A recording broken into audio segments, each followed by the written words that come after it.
Hey folks, I'm Mark Ryan. This is Super Review, and this is the Fiio FD3, which is an IM I unboxed about a week ago today, and now I'm ready to bring you the full review. So this is surprisingly not actually Fiio's latest IM. They've since come out with the FD7, but this is Fiio's latest IM at around $100, and this is a price range that Fiio's certainly no stranger to. They've got a number of different IMs that they've released over the years and are in around that price range, but this is the latest. And what's maybe more interesting about this, besides just the price, is that the FD3 is kind of Fiio's version of the Moondrop Starfield, where the Starfield is like a cheaper version of one of their more expensive IMs. This, at least in terms of like build, like physical aspects and frequency response, appears to be sort of a more affordable version of Fiio's earlier, more expensive FD5. And so what I've done over the past week is I've spent some time listening to the FD3, compared it a bit to the FD5 just to kind of get a sense for how close is this to that $300 IM, but also frankly spent more time comparing this to more IMs, some of my favorites at around $100 to figure out how good is this thing. So that's what we're going to talk about today. We're gonna go through the build, the physical stuff. We're going to talk about the sound, and then I'm going to go into some comparisons with this and some of my favorite IMs at around $100. Like all my other reviews, this is a live stream, so if you're watching now live, how's it going? If you have any questions about the FD3 that I don't answer in the review, don't worry about it. Just drop it in the live chat, and at the end of the review, we'll have a little back and forth conversation, and hopefully I can answer every burning question that you have about the FD3. But for now, I guess let's just go ahead and dive into the table, talk about what comes inside the box here with the Fiio FD3. And just to reiterate, this is a $100 IM, although Fiio does also have a $140 version they call the FD3 Pro. As far as I can tell, the only difference between the FD3 Pro and this standard FD3 that I have is the cable that it comes with. So take that for what it's worth, but we'll talk about what comes inside the box just in case you missed the unboxing, and it was a pretty handsome looking box. Take a look at that. But what you get is actually a pretty nice accessory package, pretty typical for Fiio, frankly. You get a relatively robust storage case, which is nice and large enough to hold all of these accessories, which I guess is pretty nice. A little bit too large for me to use day to day, but honestly not too shabby. You do get a little cleaning brush. You get an MMCX cable remover, which is nice, I guess. I've never had to use that myself, but some folks have issues with MMCX cables. And then, of course, you also get Fiio's, fairly robust selection of ear tips. You get a set of ear tips they call base ear tips. You get a set that they call, memory foam. That's pretty typical. You get their balanced ear tips. And then you also get vocals ear tips. And I believe I did all my reviewing with the balanced ear tips that come on its stock. The other thing worth calling out here before I put these cards completely away is the FD3 has swappable nozzles, these little metal nozzles. And this is just like the more expensive FD5. You can screw off the nozzles and screw these pieces on there to get a slightly different tuning. And we'll talk a little bit later about what that does. But that was a neat little inclusion. But apart from that, that's going to bring us to the earphone itself, and let's dive into the build quality stuff. So here's the cable that comes on the FD5, and the FD3. And if I'm perfectly honest, I think it's actually a pretty nice cable, and you saw that when I Rhody wrapped it, it lies really nicely. But like a lot of Fiio's cables, it's kind of a little bit stiff and springy and memory prone. I'm not sure what's up. Fiio's definitely, they have the chops when it comes to building accessories, but for some reason, all their cables just feel a little bit on the stiff and springy and memory prone side. Is it a big deal? Not really. It actually does Rhody wrap quite well, which is important for me because I do this a lot of the times, right? When I'm done listening to an IM, I'll wrap it up as such and then put it on a table. And a lot of cables will just spring themselves out and make a big mess. At least here with the cable with the FD3, it stays in place fine. It's just, it's a little bit on the springy side and not the most pleasant handling. But at least the Y split is nice and small. I do like that. And then the chin cinch, actually very functional, stays in place. You can see as I'm trying to move it around, it doesn't really move around much. So that much is good. Up here at the ear hooks, They are preformed ear hooks, so not wires, which is what I like. I don't like a wire in my cable, but you do have that preformed over-ear fit. And as I suggested with that removal tool, these are an MMCX cable. And I don't know, they're a little bit on the stiff side, which I think is actually good because it means that this thing will hold its position relatively well. Even though it is rotatable and you can get like a better fit because of that, it's stiff enough that it holds its place pretty well. So I like that. And I guess that's going to bring us to the build quality here on the earpieces, which as you can see are pretty handsome. And maybe you can't see, but I'll give it a little clink test. They are in fact on all metal build, which is very much like the Fiio FD3, which I'll actually pull in a second for visual comparisons. But the shape and fit of these, as far as I could tell, is really just exactly the same as the FD3. In fact, you know what? Let's just go ahead and pull those things into view. Here is the original FD3. So the FD3 look maybe a little bit blingier, a little bit more on the handsome simplistic style, but this is a $300 IM, and the build quality on here, you know, these are a little bit on the lighter side, but they still got a decent weight to them because they do have that nice metal build. And then the design here on the front, rather than just being kind of like this simple fluting design, you do get the Fiio logo with a little bit of, I don't know if it comes through, but there's like kind of like a marbling texture back there, so it is not just a pure black, and it does appear to be covered in a bit of a glassiness. So I think that's I think the build quality on this is honestly pretty nice. We'll talk about the fit in a second, but I did want to show you, just quickly demonstrate the swappable nozzles. So this is what the nozzle is, and then these things simply screw off and then screw back in. A nice simple mechanism. Just make sure that when you screw it back in, you give it a little bit of an extra, like get it finger tight, and then just give it a little bit of extra. You don't want to, you know, strip the threads or anything like that. But I did initially, I think I was a little bit too careful with the screwing the nozzles back on, and I actually had them start to come loose just during normal usage. There's a little rubber gasket on there, so I think if you tighten it enough to sort of compress that rubber gasket, you will avoid that issue. So I take the FD3 out of the picture for now. And then I guess just talk about how the FD3 fits. And to do that, I'll give it a little bit of a live fit test so you can take a look.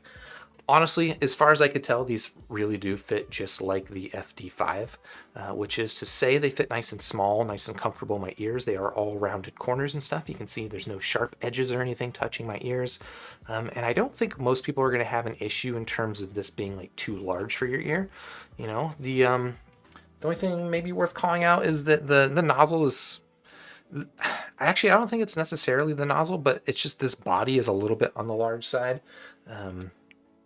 which might prevent it from getting past the conchable, or sort of, it's not even quite the conchable. I don't know. I don't know the ear anatomy well enough to describe it, but that could be a bit of an issue. Honestly, for me, the way that surfaced is, it's just not the most secure fitting IM. So it fits perfectly comfortable, fits in, it's simple. Frankly, no fuss there. It's just that if I'm wearing this thing to bed and like rolling around and like putting pressure on it, you know, it'll come loose somewhat easily, which is a similar thing I had with the FD3. But honestly, I don't know. I think the fit is actually pretty solid here on the FD3. So yeah, I think that is as much as I needed to talk about the physical stuff. So let's just go ahead and get into talking about what the Fiio FD3 actually sounds like. And I'll start like I typically do, just by describing the sound signature. And if you missed during the unboxing video, I actually measured the frequency response here on the FD3. And if you're interested in checking out that frequency response, check a link in the description down below. I've got a link to squig.link, which is where I put all of my frequency responses. But during these reviews, I try to just kind of focus more on how did it sound to me.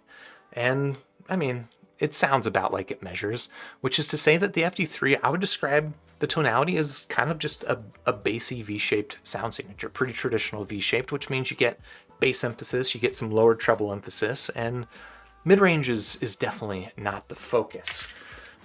Pull this thing into view and take a look at it. So yeah, it's just really honestly a pretty classic V. The bass emphasis that you get here is very much mid bass and sub bass. It's not just sub bass focus, and it's not just mid bass that rolls off. It's a fairly full bass, frankly. And that V-shaped sound signature, it does give you this kind of just this contrasty sound, right? Where you get that bass, you get that treble, and you know that treble can cut through sort of the thickness of the low end and keep it sounding, again, contrasty rather than just kind of like smeary and bloated. And frankly, like honestly, this sound signature, we talked about the FD5, frequency response wise, almost identical to the FD5, especially when you swap on the nozzles. And maybe I'll take this moment to talk about what these nozzles do.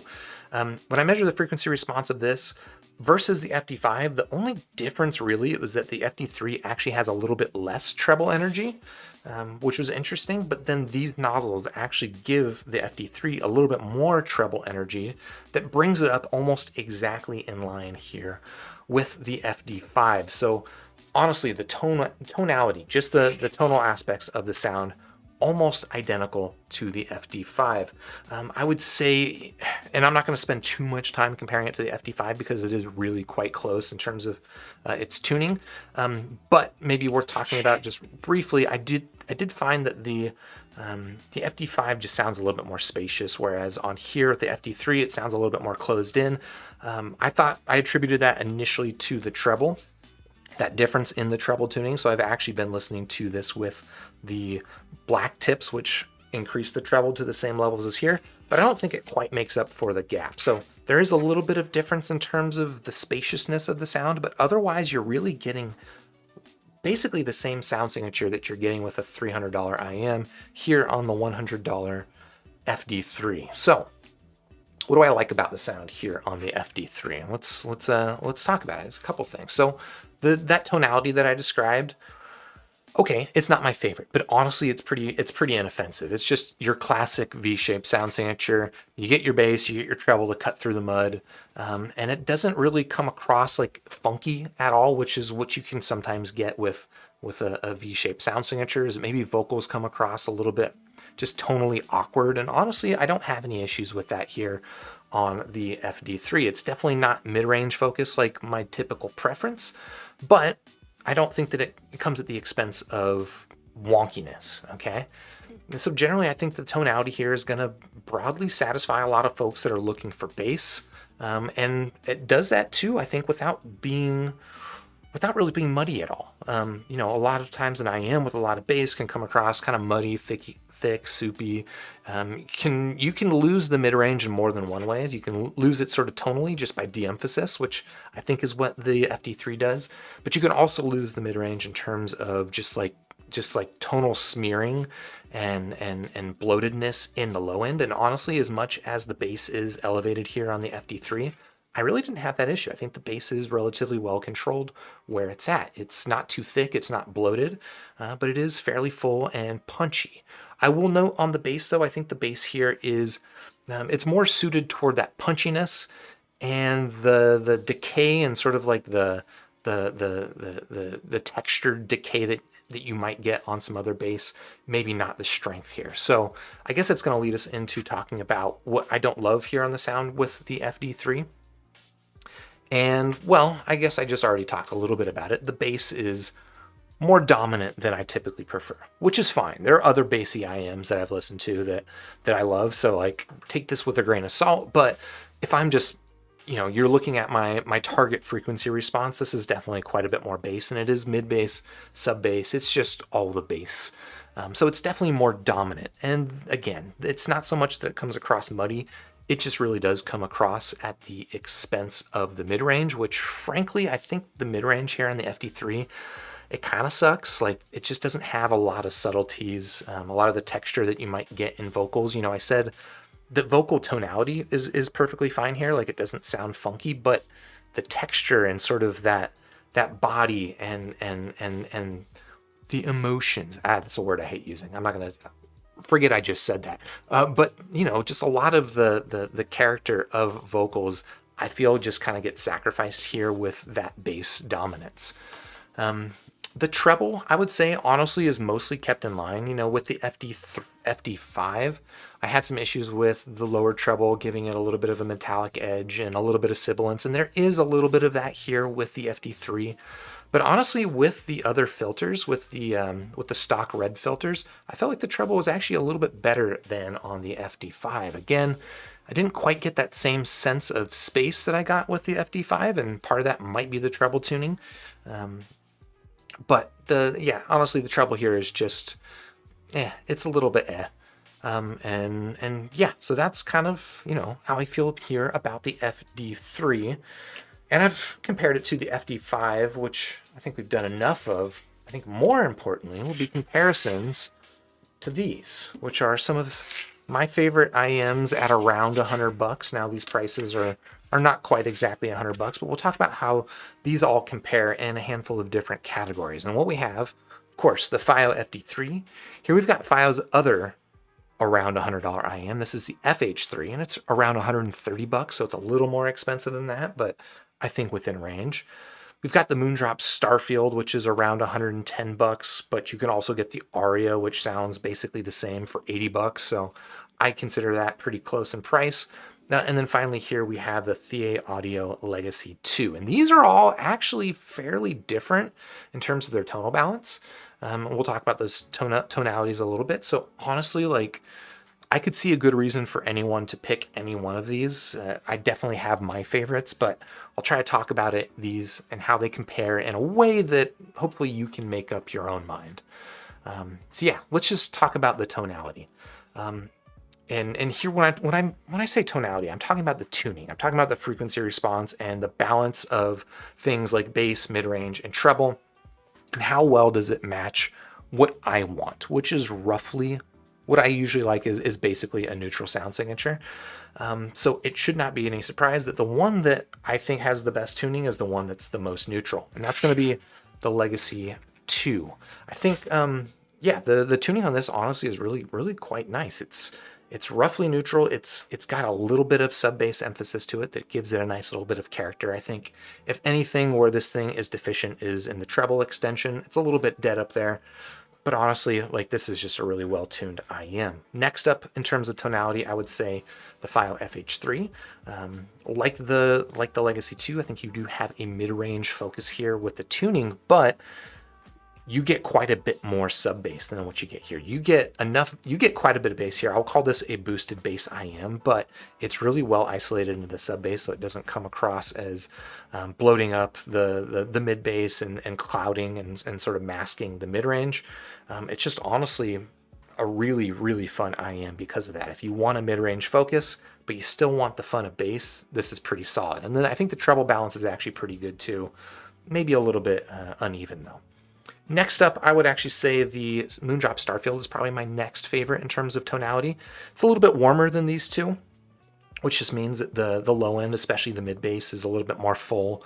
I would describe this as kind of a mild V-shaped sound signature. It's well-rounded. I think, frankly, this is going to please a lot of people.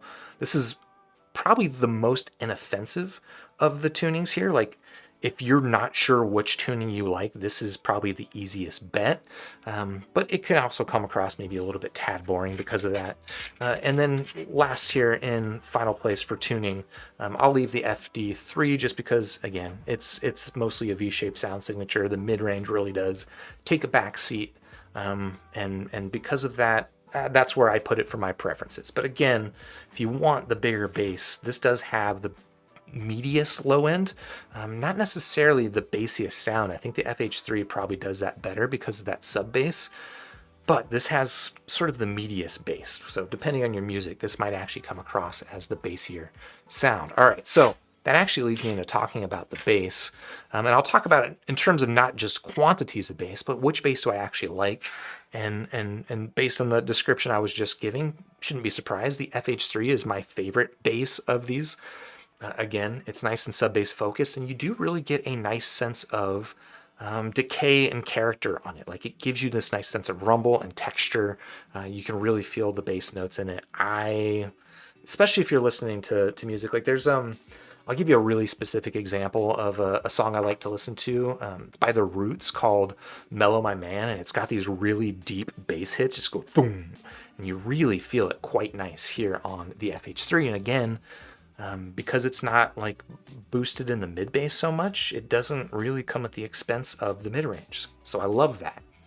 Next up, I would say the Starfield, honestly. I think the Starfield bass is a little bit on the soft side, but it does still actually give you a pretty good sense of depth and body to it. So I will say that. And then the next up, I don't even know if this is necessarily a ranking. I'm going to go ahead and say the FD3 just because it's got for sure the bigger quantity of bass. And if you're looking for a bass first IM, you'll be more satisfied here than you will here on the Legacy. I think the bass here on the Legacy is fine.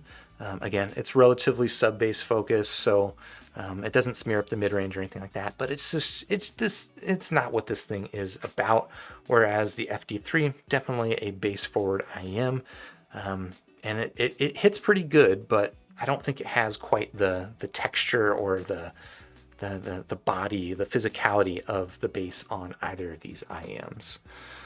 Okay, so next category we'll talk about is just this very vague category of technicalities.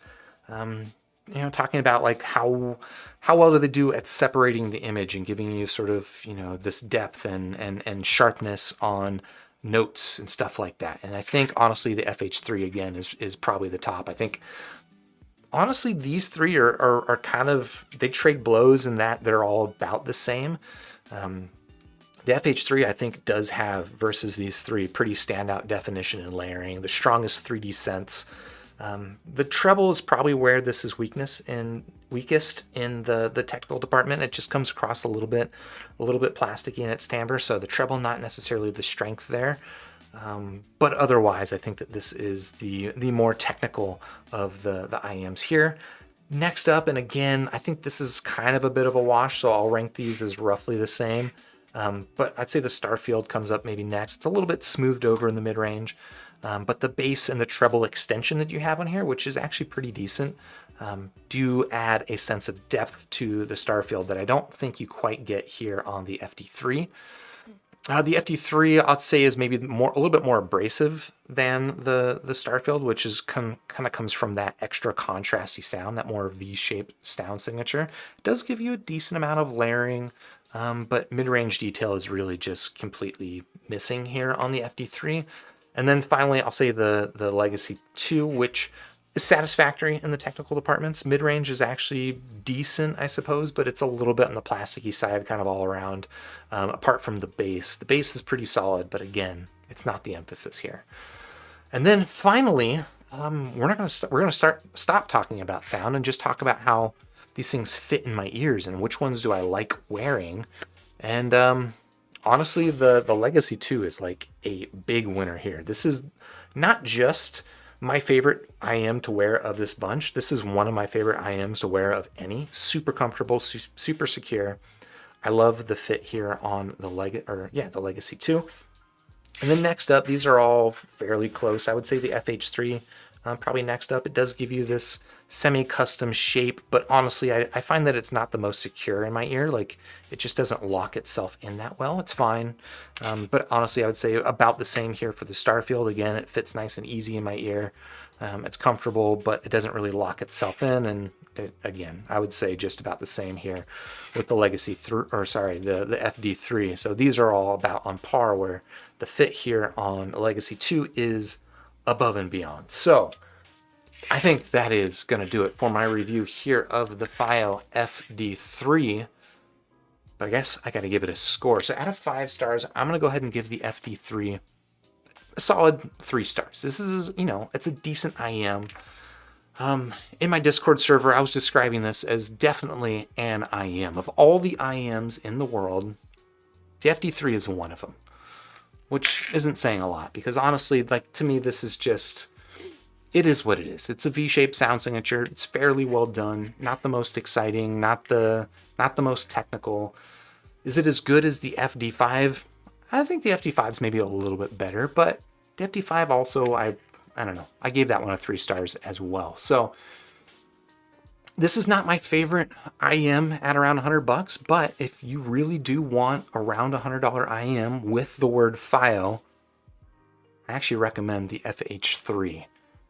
But maybe if you want a little bit more mid-bass body, maybe you'd like this. But anyway, that is my review of the Fiio FD3. Shout out to Fiio for sending this thing in for review. if you want to check this out, I do have a link in the description down below. And while you're down there, if you found this video helpful, please do hit the like button. Helps me out.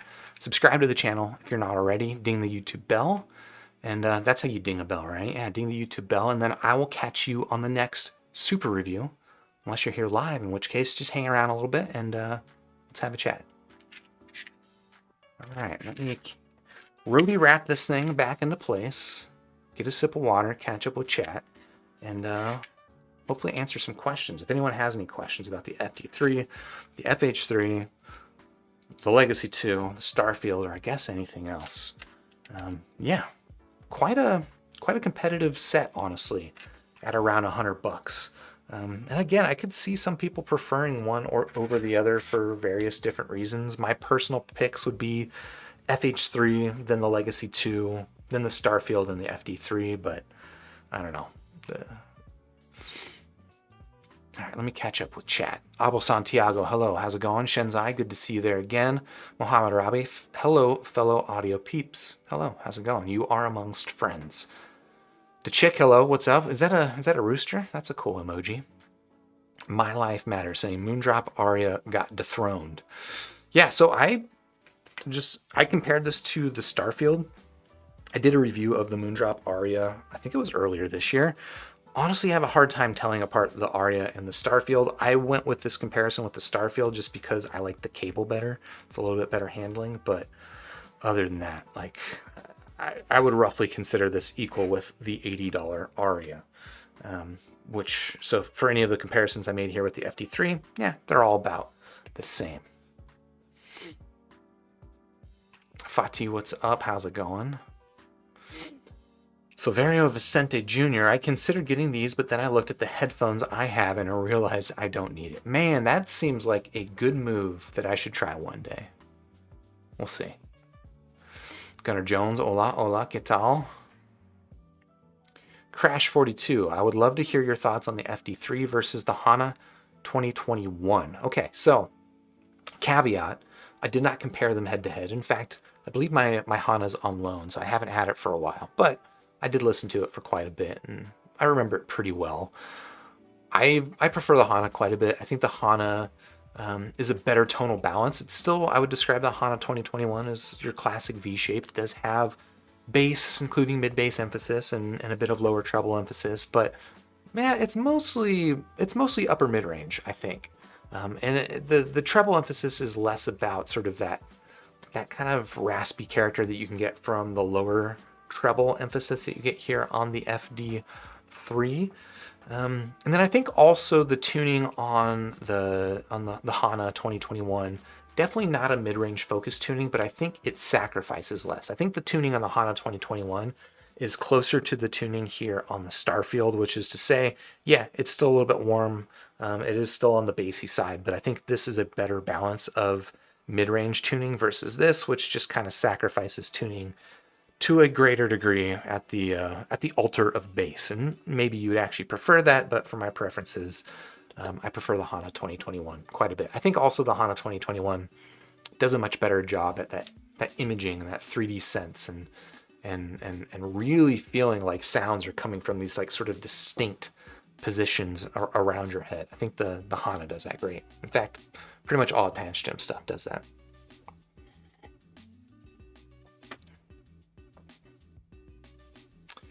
My Life Matters saying, I think Fio's latest is the FDX with gold and crystals on the shell. Yeah, so Fio, they announced the FD3 and then like a week later, maybe it was the same week, they announced the FDX, which is what My Life Matters is referring to.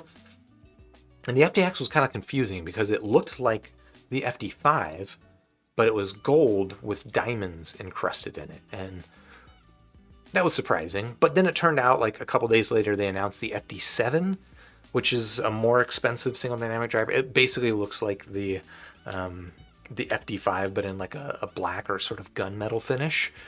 And the FDX, as far as I can tell, is a blinged out version of the FD7. So both of those have come out since the FD3, hence I couldn't say the FD3 was Fio's latest IM. The chick, hola, alguna opinión sobre el Shanling UA2? Do I have an opinion about the Shanling UA2? I don't. I don't. In fact, I'm not even certain what the Shanling UA2 is. I'm going to guess it's like an external DAC amp, maybe a Bluetooth DAC amp or something like that. I'm not sure. I'm not familiar with that one. Sorry. And David K comparing versus the FH3 as well. Yeah, I did. Hopefully you got what you were looking for out of that.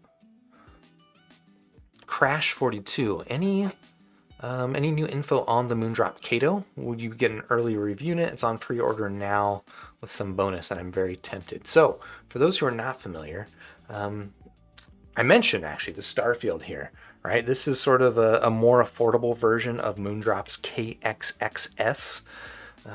It's like a $190 single dynamic driver earphone that Moondrop's had out for a couple of years. And they've actually just announced sort of the follow-up to the KXXS, and they're calling it the Kato. It's a new, I think it's also still a single dynamic driver. I think it's $190 or so. I think I do have one on the way. So we'll see about that. Hopefully soon.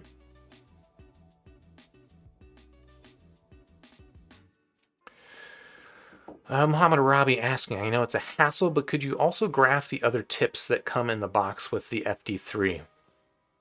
Yeah, I don't know, maybe it would be worth me doing that with one of these Fiio IEMs. They basically include the same tips with all of their IEMs, so maybe it would make sense for me to go ahead and measure the frequency response changes with each of these. The only caveat that I'll put on this is that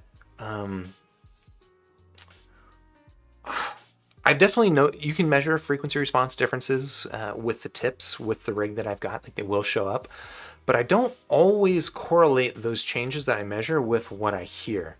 And I think a lot of it has to do with the tips really do change the way that the earphone couples with your ear, and that's going to be a pretty unique and particular thing to your ear and my ear, and in this case, the microphone coupler.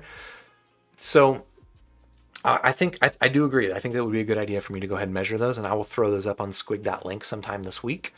But just take it with a little bit of grain of salt, right? If you see that one shows you a little bit more treble in one space and a little bit less in another, that might be the case, but I think it's going to be more important to try it out for yourself and really see how the coupling, right? Even just having a slightly narrower ear tip can allow it to fit deeper in your ear and give you a different resonance peak in the treble. In fact, the Tin Hi-Fi T2 Plus is an earphone I reviewed, I think last year, and I had issues with sibilance, which was interesting because I didn't really see anybody else talking about sibilance with that earphone. And after seeing a number of reviews come out afterward and no one really mentioning sibilance, I just decided to experiment a little bit more with tips. And I tried some other tips. I think I've got Asla Sedna tips on it now. And surprisingly, it actually allowed the earphone to couple with my ear in a way that removed the sibilance issue, which is nice to show, or I guess good to see. And I'll probably, yeah, Muhammad Rabi, I see you say with either nozzle, doesn't matter. I'll probably measure it with the stock red nozzle. Big Boss, oh hi Mark, oh hi. Vector, what's up, how's it going? Ohm State, what are my thoughts on AudioSense? I've heard 3 different AudioSense IMs. I have is it the T180 or something like that? It's a really cheap single BA IM. I didn't like that. I have the DT200, which it's okay. Like the tuning on it is actually pretty decent, but it's a little bit too warm and a little bit too smeary through the lower mid range. And then I did a review of AQ7, the Audio Quest, or did you say AudioSense? Hold on, let me catch up. Yeah, you said AudioSense. So the AudioSense AQ7, which is sort of like their flagship IM. And the tuning on that was a little bit funky. I think that the technicalities were pretty decent on it, I guess, but for $500, I wouldn't. I don't know. I wouldn't recommend it. Umar, good morning from Indonesia. Good morning. How's it going on the other side of the world? It is about 5:30 p.m. here in California, which is what, 17:30?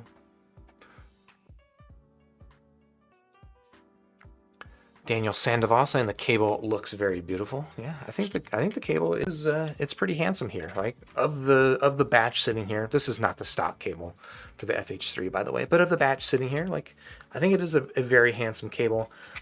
You know, it is this sort of like simple wound style, which you can undo by twisting it that way. But I don't know, I've never had an issue with that. Just my issue mainly is that it's just a little bit too springy and not that well behaved, which was a complaint I also had with the the FH3 cable. Hence, it doesn't have its stock cable on it. So,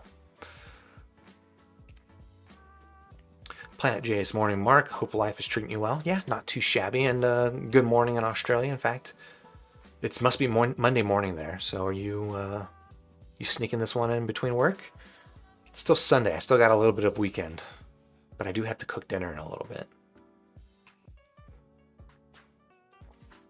Sangrian Tofsky, how do they compare the FH3? Hopefully I answered your question with that earlier in the comparison. And if you missed it, just rewind a little bit. I did compare the FD3 and the FH3 fairly significantly.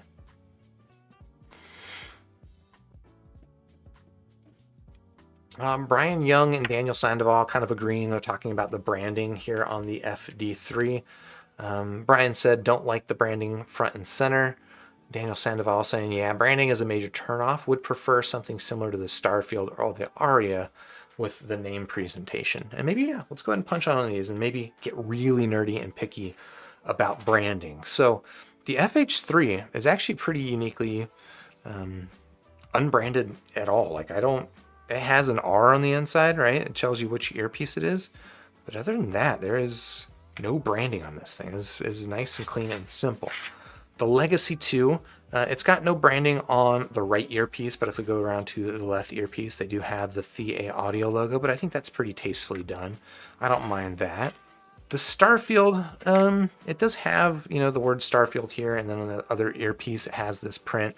I don't like this. I think it's just the font, and maybe I'm just a bit of a font snob, but not a big fan of that font. And then we can bring ourselves here to the Fiio FD3, which I think this personally, I like this look better than the Starfield. I see what you're saying, you know, having logos on the outside, not necessarily my ideal, but as far as an IEM that has a logo on the outside, I think this is actually pretty tastefully done. So personally, I'm not going to hold that against Fiio with the FD3. But that's my personal preferences. Visual stuff is even more subjective than the audio stuff.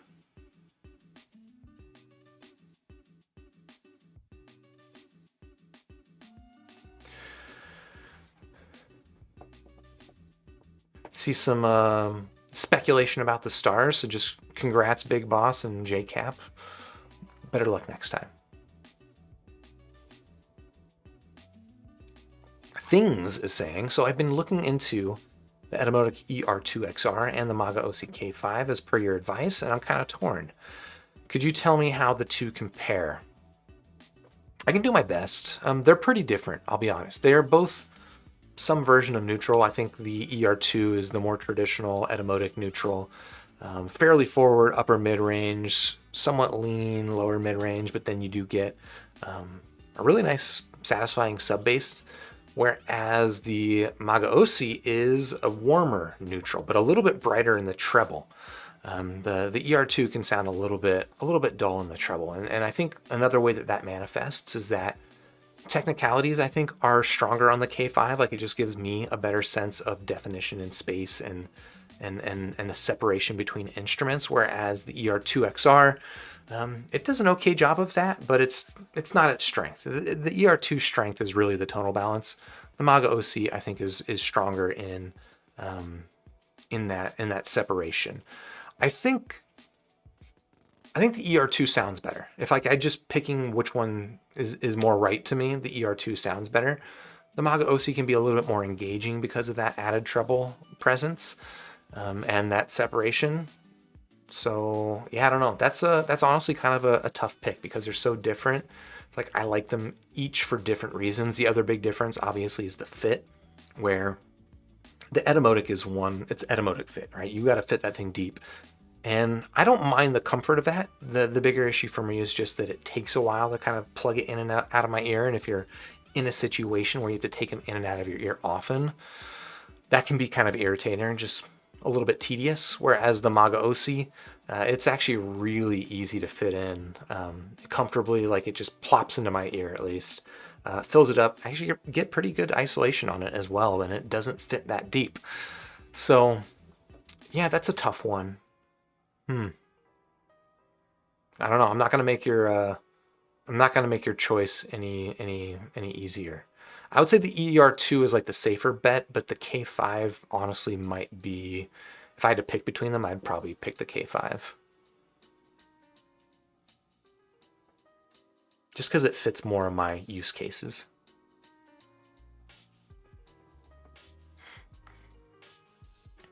Nonmin, Ohio, what's up? How's it going? Nice to see you there as well.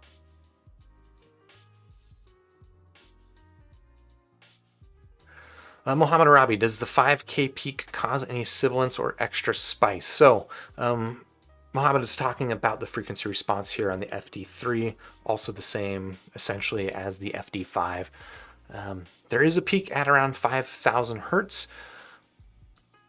I don't know how much to specifically attribute to that 5K hertz. What I tend to find is that emphasis around there can give vocals a little bit of an extra edge, a little bit of a raspiness to them.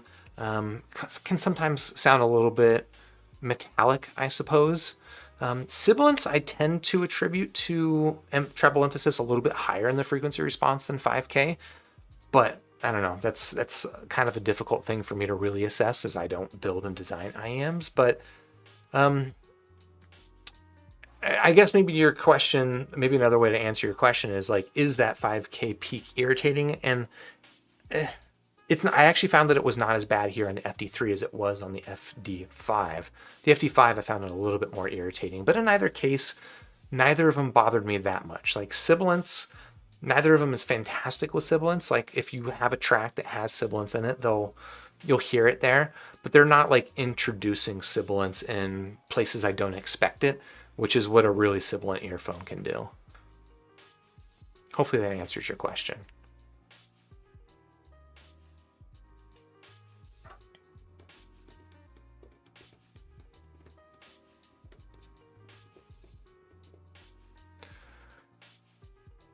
Mitch Marzin saying, I will keep my FD5, suits me just fine. Yeah, I mean, I think if you've already got the FD5, I can't think of a good reason to go with the FD3, unless you just really like the difference of look. But personally, I think the FD5 is the more handsome IEM. This is honestly a really handsome IEM. And this one's fine looking, and basically the same build. But I do like this one better. Planet Jace, you want more information about the emotion reproduction? Yeah, that's one of those words. I don't even know why I accidentally said it. It's in my lexicon because I read it. People talk about, you know, an earphone or a headphone being more emotional than another one. Maybe they're talking about what I was trying to get at, which is like that sort of realism to the vocal character, and the sense that the vocal presentation is coming from this sort of almost tangible thing, which I think the FD3 doesn't do a very good job of that. But that's one of those words that I tend to roll my eyes at, including when I accidentally said it there.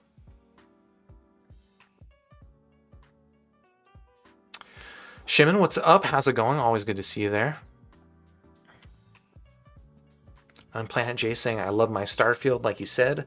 It's just easy to listen to. And then the FH3 for the fun times. All right, cool. So you've got both of them. Yeah, I'd be interested maybe in a little bit more about your take on the difference between the Starfield and the FH3.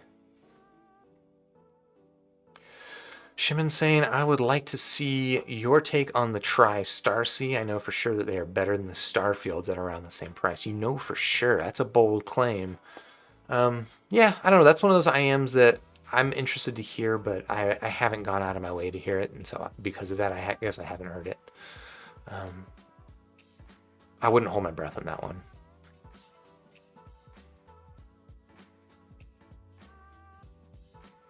Silverio Vicente. So I have to assume that the first part is pre-recorded on the same day, but after he comes back live, I'm 99.98% sure. Nope. The whole video was live.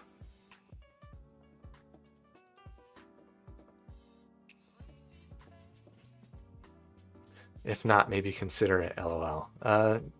Pre-recording. So the whole reason I do the live streams rather than pre-recording is that I, like most of my YouTube channel, like I've been doing this YouTube channel now for about 4 years, and for most of the time it was all pre-recorded and edited in Adobe Premiere, and I don't like editing, and I found that it was a blocker to me doing content. So like, at one point I was doing like 3 videos a week, which was probably way too much editing. But then even then, I tried to whittle it down to 1 a week, and then even then it was just every time I went into Adobe Premiere, I just dreaded it. And so I figured out a way to do these videos that I don't have to touch an editing software at all. So I just do them live, and yeah, you get more errors, you get more mistakes, and I guess it's okay. Less B-roll. That's probably honestly the only thing I miss about my edited videos is I used to mix in B-roll. And I don't get any B-roll here when I do it live.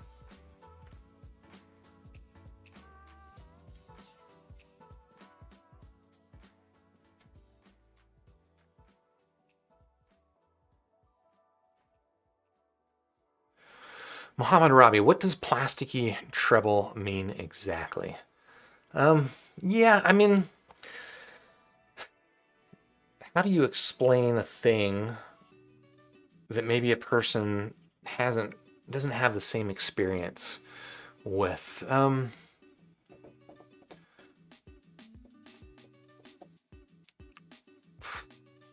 It's tough. Like it's like trying to define a word. Like how do you define how do you define the word sweet without using the word sweet? And I don't mean in the audio sense. I just mean like language in general. Language is difficult, right? So I'm trying to think, how do I define or describe a plasticky sounding treble? To me, like plasticky means one of a couple of things, and it might mean one, it might mean the other, it might mean both. One is just kind of like a smoothed overness to sort of micro contrast and texture. If you have, let's say like a lot of vocal content will have just like this maybe subtle vibrato. I don't know vocal descriptions very well, or even something like a vocal fry is kind of an example of texture in a vocal, and it's got like this sort of underlying undulation in it, and it gives it like this sense of realism, whereas a plasticky sound might kind of smooth over that. You might still get you'll get the meat of the vocal content, or in this case we're talking about the treble content, but you miss some of the micro contrast and texture contained within it, and it just comes across a little bit smoothed over, and not in like the tonally smooth sense, which could be a good thing, but more in the texturally smooth sense, which generally I don't want. So maybe that's one sense of it. And then the other sense of it is like literally the sound of plastic. Like, if you're listening to something like, drumsticks hitting the side of a drum, or like hitting like the top rim of a drum, and you hear that clack, clack, clack. Sometimes with certain treble, and I think this is more down to due to tuning than it is to timbre of like the driver. But sometimes that can come across with this like plasticky type sound to it rather than sounding like drumsticks hitting a drum. So those are maybe two different senses of that term. Here, when I'm describing the FH3's treble as being plasticky, it's more in that smoothed over sense. Although honestly, a little bit in the clacky sense too.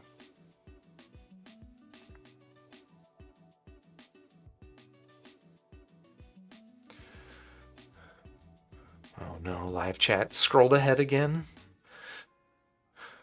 Just the struggle that you don't see in the other end of this is that as I'm like scrolling through live chat and trying to catch up with history, sometimes YouTube will just like jump to the most recent live chat, which if I was able to keep up with you in real time, that would be ideal. But unfortunately, it happens at the inopportune times, and I lose my space. And I think because of that, sometimes I miss some of your questions, which I apologize for. But I gotta do what I can.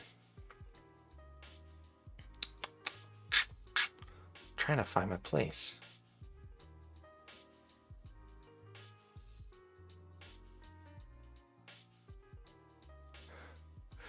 David K saying that the Fiio FD1 may be the best value of the FD series. Yeah, that's actually one I haven't heard. So Fiio has the FD5 that I reviewed, the FD3 that I just now reviewed, the FD7 that's coming out. It's like a $600 IM, but they've also got the FD1, which I want to say is around 60 or 70 bucks or something like that, maybe even cheaper. But I actually haven't heard that one.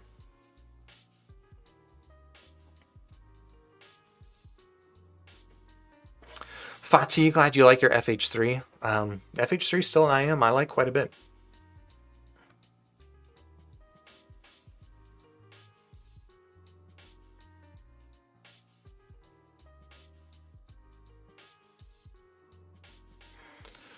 Silverio Vicente, can you really tell they have vented areas they talked about? So I'm not certain if this is what you're talking about or not, but here on the FD5, this external grille has this, you can't see it on the camera, I don't think it's quite high resolution enough, but it does have this sort of grille pattern.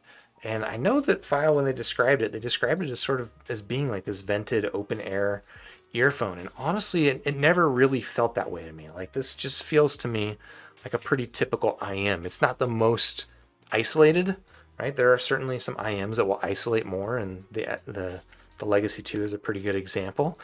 But it also didn't seem like that any more open, honestly, than something like the Moondrop Starfield. So I don't know. Maybe I'm sure if you measure it with some sort of vacuum seal or something like that, maybe you can prove that there is in fact air passing through this. But in terms of my listening experience, it did not stand out to me as being any more open than any other typical IM.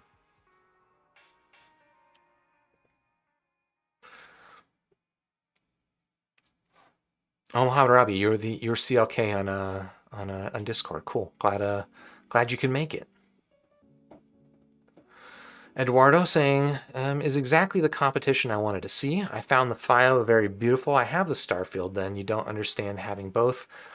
I would not recommend, like, if you have the Starfield and you like it, I don't really see what the FD3 gives over it, in my opinion. Like, I think the bass in the Starfield's a little bit stronger, not in terms of tonal balance, but I think it's better done. You just get a better sense of body and decay to it, where the bass on the FD3 is a little bit thuddy, and the tonal balance I prefer on the Starfield. So for me, I would not argue for having both of them. If you're looking for another IM at around $100 and you need to augment your collection, I think the FH3 is honestly a much better pick.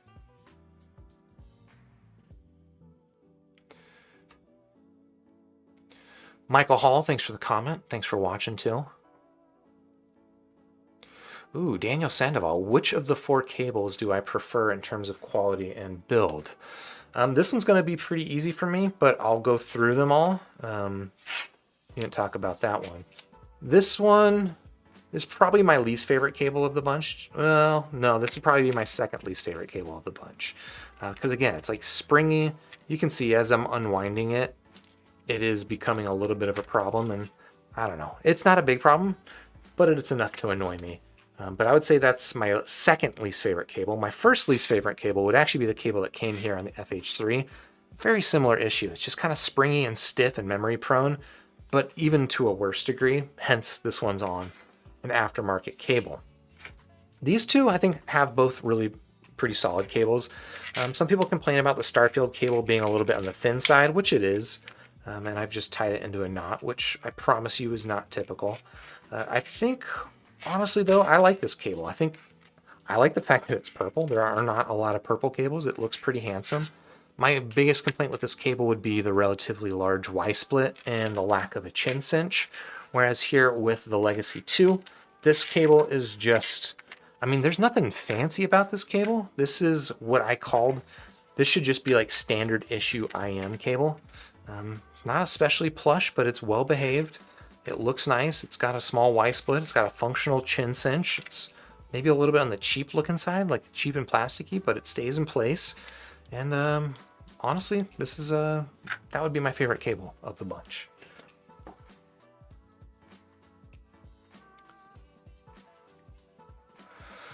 Tatarovsky, I did not compare the FD3 to the Blonde BL03, so I'm not certain. It's been a while since I listened to the Blonde, although I will tell you the next few days I'm going to be spending some time with the Blonde because I got to compare it to the Triple Win Cross HBB Melee, which is probably going to be my next review.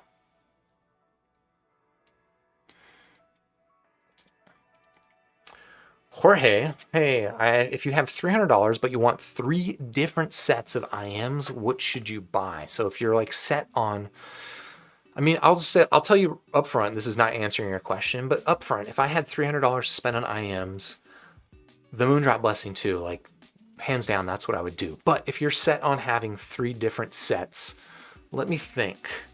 I think for my preferences, I'm going to go ahead and say the Moondrop SSR is going to be an easy go-to, and that's only going to take up like $40 of your budget. Maybe the Moondrop Stardust, which is now about $80 years of your budget. Let's go with the Stardust, because I do like the Stardust better. So that's $80 in my budget. Next up, probably would have to get the Etymotic ER2XR. That's around $80 to $100 depending on where you find it. Probably more expensive overseas, but at least here in the US you can get that pretty cheap. So now we're at $180, and now I got another 120-ish bucks left to go. Probably the Fiio FH3. Yeah, so the ER2XR, the FH3, and the Moondrop Stardust. That's a pretty decent little trio. Give you different sound signatures. You get something that's a little bit bright with the Stardust, mostly neutral with the Etymotic, and then neutral plus bass boost with the Fiio, and I'd be pretty happy with that setup.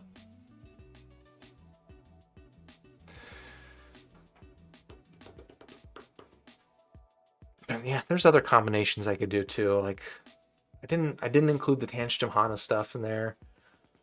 I have to be a little bit more picky about my other ones because it's more expensive. We'll stick with that trio, but just say that, like, I don't know. That's maybe an odd proposition. Rob Hawk, do you own any mysterious ear tips that you can't identify? I mean, I have containers just full of random miscellaneous ear tips. So yes, there are ear tips I can't identify. I don't know if any of them are especially weird though. Can't think of anything especially weird. Maybe the weirdest ones were, and it wasn't even that long ago. I could probably just go through my most recent videos and find out which one it was. But there were some ear tips that had like this spiral shape on the inside of the silicone wall, and it almost kind of reminded me of like a Nerf football or something like that. Those ones are a little bit weird, and I don't remember what they're from. So maybe that answers your question. Tegan, do I plan to review the 7 Hertz Timeless? Currently have no plans to. I am interested to check it out because I'm getting a lot of people asking me about it, but no current plans. I know, I'll tell you right now, the things that are upcoming for me will be the Triple Win Melee. That'll probably be my next review. I've also got the JVC FDW1, which is Drop's new JVC collaboration. And then I think I've got the Tangent Prism, I believe, is on the way, and then as well the Moondrop Kato. So those will probably be my focus for the next couple of weeks, maybe the next few weeks. So I'm not sure about the 7 Hertz Timeless. We'll see if people are still interested in it by the time I'm done with those. Ryusei, how about comparison versus the FD5? I did talk about the FD3 versus the FD5 earlier in the review, so if you want to check that out, I would rewind. Daniel Sandoval, will I get the new i5 Blue Go mobile portable DAC amp? Probably not. I will be reviewing Fio's new BTR 5. That's what it's called, BTR 5. Fio sent that along with the FD3, so I'm spending some time living with that, and I'll compare it with primarily the Qtelix 5K. Fatih, do you know custom art from Poland? They do custom IMs, and I'm really considering getting the Fibea 6. I've never done customs, no. I'm frankly a little bit afraid of it because it just feels like a commitment. If there was an IEM that I really loved the sound of, but maybe it wasn't secure enough in my ear and it was worth me spending 300, 500 bucks or whatever. I don't, what does it cost to make an IEM custom? I could see myself going that route, but honestly, like, I'm pretty satisfied with universal IEMs. So I haven't gone down that route myself. Holy boy, any recommendations for short but wide bore ear tips? Check out Final E-Type TWS ear tips. They released a specific version of their E-Type ear tips specifically for their the Evangelion true wireless earphone that they built. And they are quite short, as a lot of true wireless ear tips are. And they also have, surprisingly, a wide bore. That's one you could check out. Other ones would be maybe something like JVC Spiral Dots. They just about that fit that description.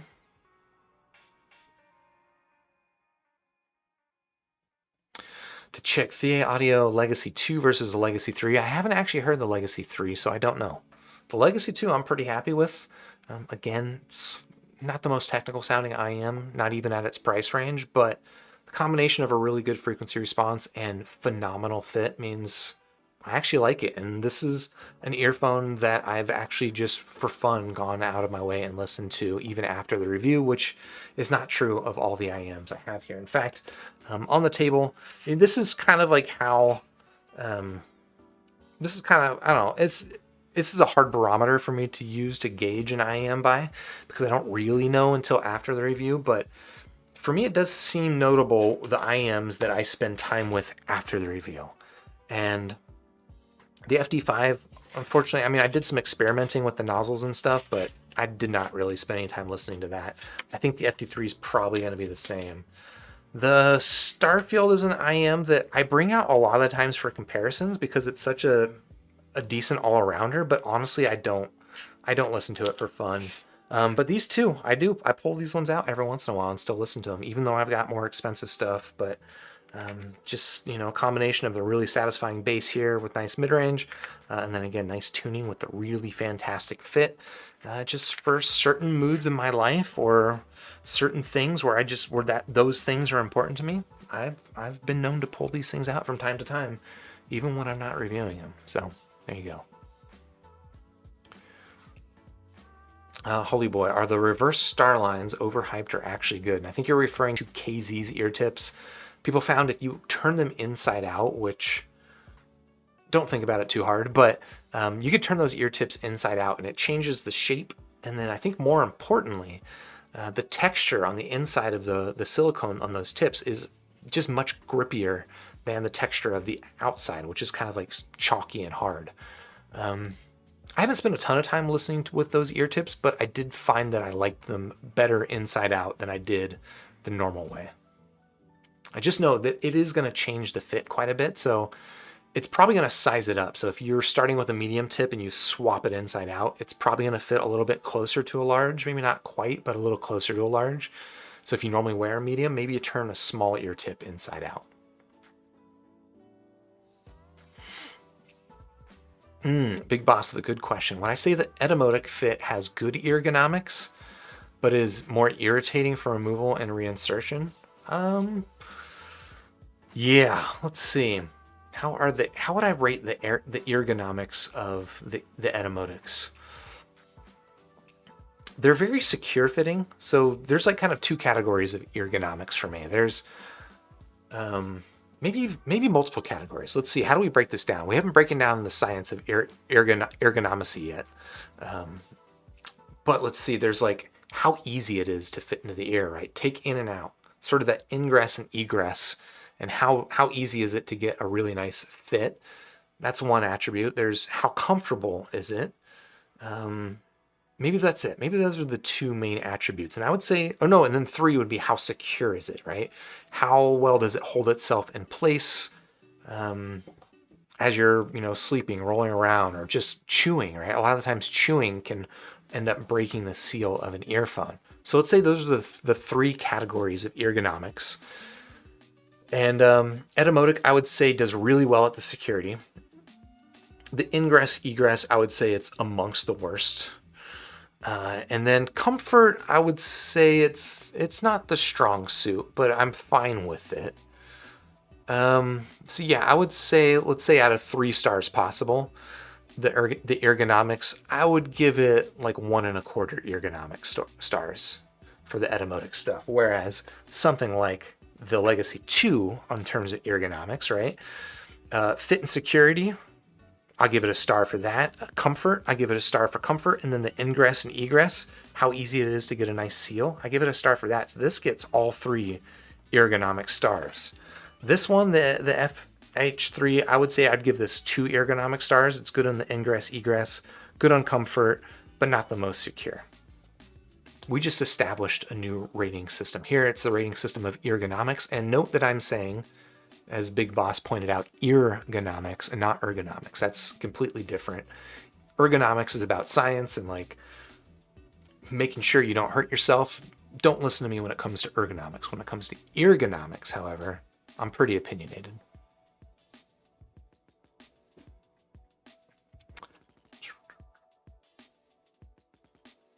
We just did the jumpy chat thing. Thanks, YouTube. I feel like I am falling a little bit behind. Spending too much time talking about the ergonomics.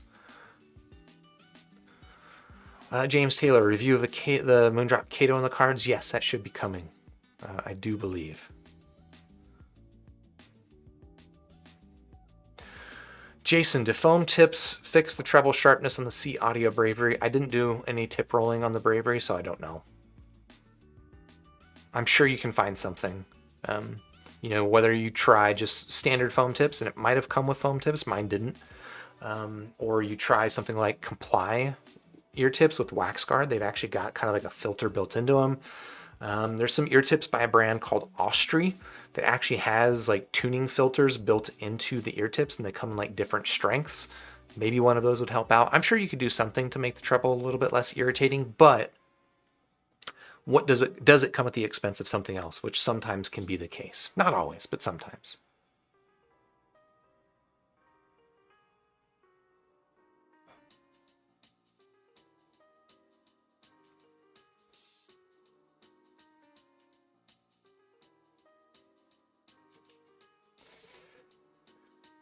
Tegan Clot, do I plan on reviewing any cans? Maybe the 400 SE. No current plans for headphones. I'm certainly not opposed to reviewing headphones. I've done it before, but nothing on the horizon. Ricky RDT, what's up? Glad to see you there.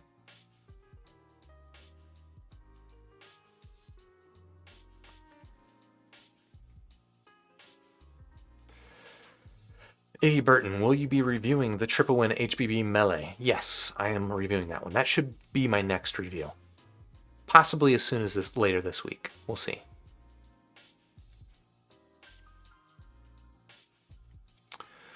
Ohm State asking, are the nozzles interchangeable between sets? And that's actually an interesting question that we can test live. I haven't actually done this yet. So both of these earphones have swappable nozzles. Interestingly, the swappable nozzles here on the FD5, it comes with the stock nozzle, but it also comes with a really narrow bore nozzle. Both of the nozzles here on the FD3 are the same size, but the question is, are these interchangeable? So I will screw off the nozzle here on the FD5, and let's screw off the nozzle here on the FD3 and see. One, am I going to be able to tell these things apart later? Okay, so the black one came off the FD3. Otherwise, they look pretty similar. I think the knurling here is a little bit different, and the material is slightly different, but on the surface, they look pretty similar. But to your question, does it fit? So here's the nozzle from the FD5. Let's see how well this, if it does screw in. And I am a little bit weary of doing this, and if the threads don't line up exactly, there's a risk of forcing it and sort of stripping it. But no, it seems to screw in there and fit just fine. So yeah, the nozzles, I believe, are swappable. Whether or not that's a useful thing, I don't know. I have not measured this with the nozzles of the FD5, nor have I done vice versa. All I can say is that the red nozzles here add a little bit of extra treble. And interestingly, the red nozzles essentially bring the FD3 in line with the red nozzles here on the FD5. I didn't make that connection until just now because we just did it live. But yeah, I think with red nozzles, they both sound about the same. So maybe there's a good chance that the red nozzles are actually the same. But perhaps putting the black nozzles from here onto this would reduce the treble a smidge, and maybe it gives it a different effect than it does here on the FD3. But I don't know. I'm probably not going to play around with that too much.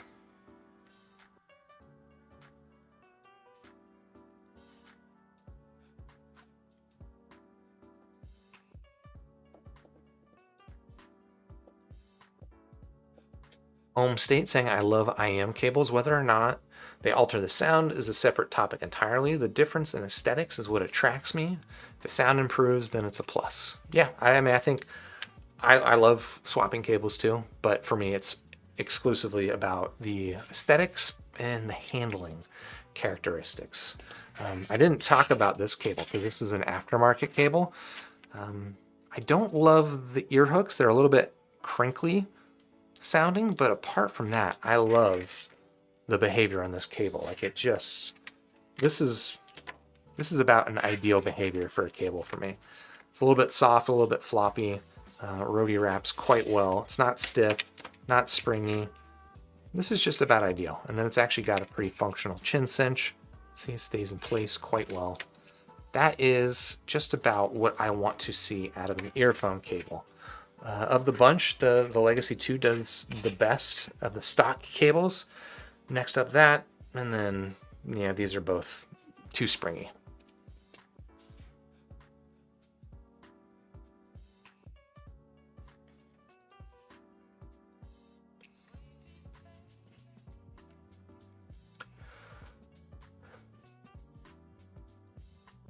Daniel Sandoval, any recommendations for aftermarket modular cables?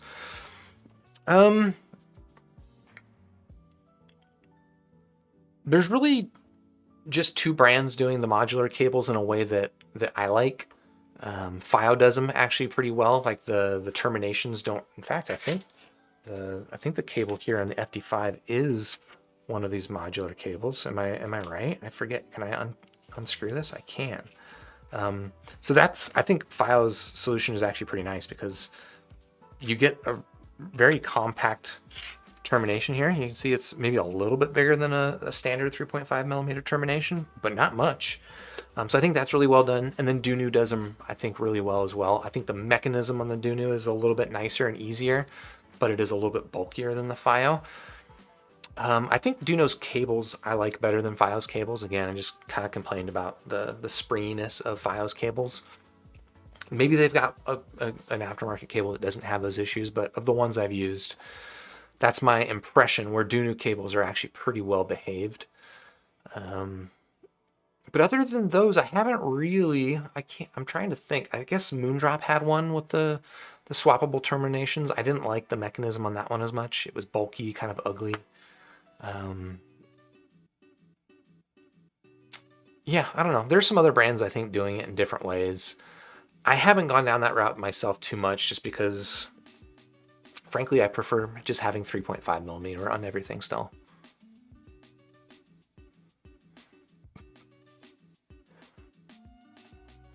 Robert Reynolds saying, no matter which IM I'm using, they always sound better when I push them a little deeper in my ears. Unfortunately, they always come out and the sound isn't as good. Is it tips? So it depends on which earphone you're listening to. And what you're describing, right? Inserting an IM and maybe over time kind of like working its way out of your ear. That to me has to do with that fit security that I've talked about. So I talked about it during the review of the FD3.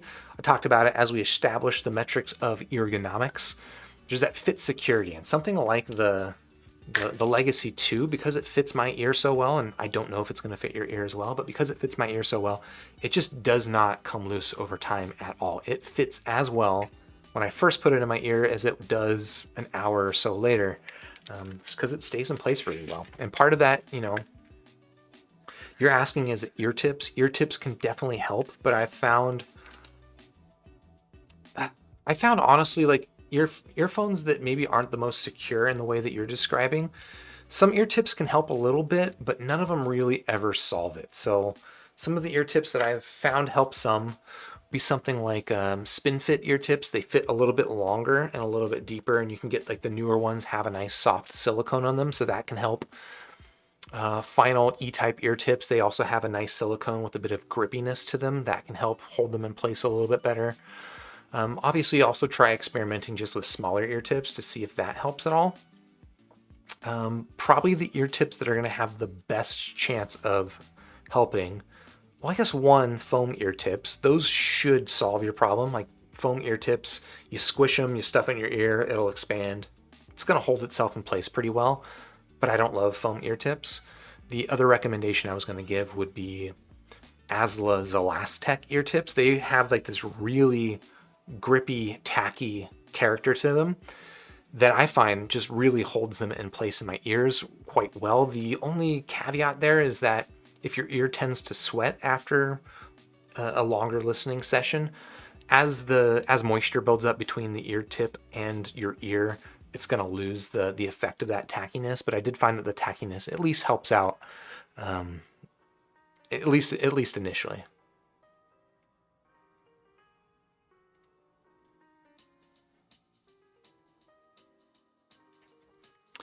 Javier, can you go back to low budget IMs? And because they are priced high, way out of working people's budget, I got the X-Duo X2S and the X-Duo Nano D3. They're well built and have great sound quality. I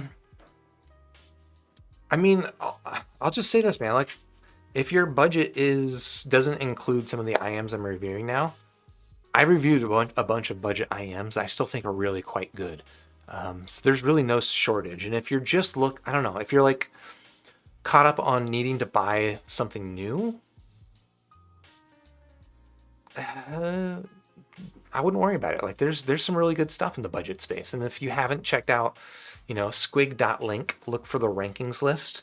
I've got a list of all my favorite IMs at different budgets, whether your budget is, up to $20 and you want to check out like the final E500.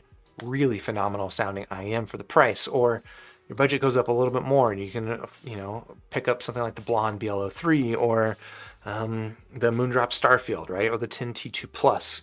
Those are all, I think, in the budget realm, and I do every once in a while hear some other IMs in that price range that I don't review, and it's just because like there's nothing special about them, and that's going to be the case more often than not with the budget stuff, is that finding a new budget IM that's going to be better than the ones I just described is going to be a rare exception. I'm going to review them every once in a while, like the Moondrop Quarks was one, the Tanch Jim Tanya. I've done some budget stuff, but really, if your budget doesn't include room for something like the Fiio FD3, that I think that's fine. I've reviewed plenty of things in that price range, in a lower price ranges, that totally worth getting. Just maybe it won't be the newest flavor of the month, but honestly, like I guess there's like different modes of engaging with the audiophile hobby, and there's like always wanting to try out the newest things, but maybe your budget only goes up to, let's say, $50, and so you just keep buying a bunch of $50 IMs because that's what your budget goes up to. My honest advice would be, stop buying new $50 IMs over all the time, right?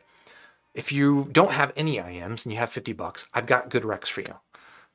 If you've already got one of those and you've got another $50, I don't know, save it. Like, save it up for something else. That would be my recommendation.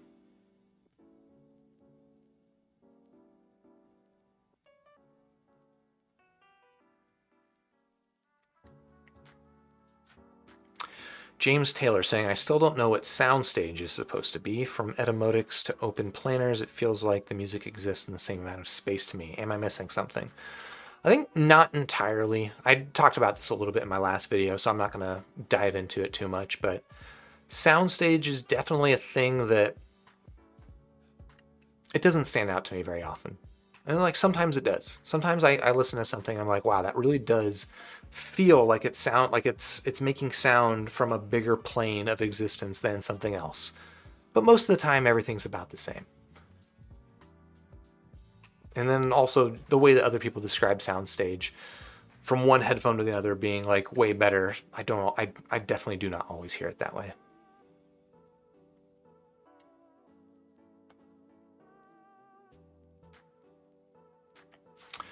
My Life Matter, more audio source reviews would be great. The Estelle and Curran was awesome. Yeah, I'd love to review more DAPs. DAPs are the things that are the most interesting to me right now, but I've had a hard time getting a hold of them.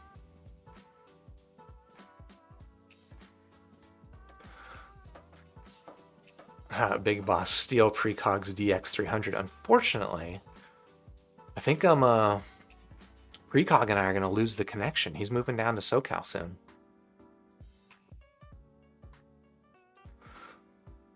Ultra Boosted asking, FH3 or the original Eco OH1? I would pick the FH3 for my preferences personally, but they're both actually pretty solid. The FH3 is just more mid-range focused, which I like. The OH10 being more classically V-shaped.